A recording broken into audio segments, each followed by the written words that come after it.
Hey guys, what's up? Ricky over here with Matt. Today we're going to be going over the escape from side control.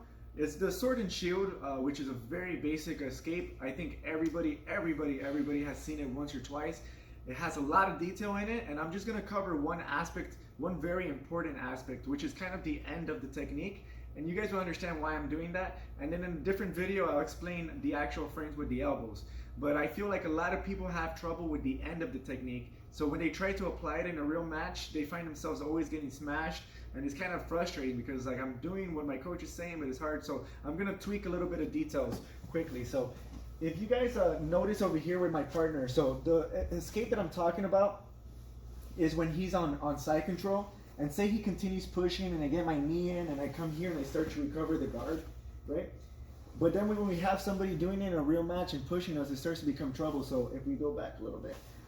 So I want to talk quickly about the knee frame, right? So the reason we get our elbows in to begin with is so that we can pass the frame to the knee, for lack of a better way to put it. Right now, the closest he can get to me is my elbow, right? So any time he tries to get close to me, my elbows are stopping him, right? But if I got my knee inside, now the closest he can get to me is my knee.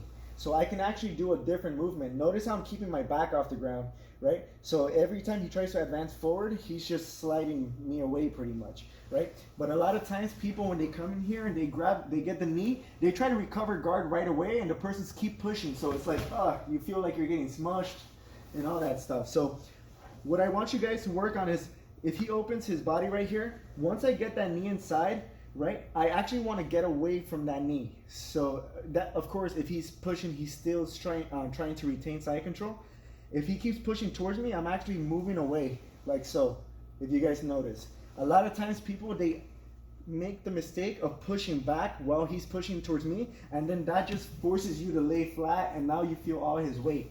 But if he ever tries to put his weight on me and I just got away from it, you'll never feel his weight, and now recovering guard will be a whole lot easier.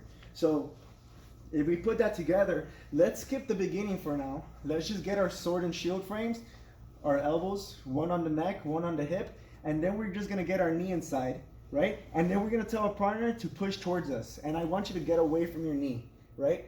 Don't make the mistake of moving your hip away.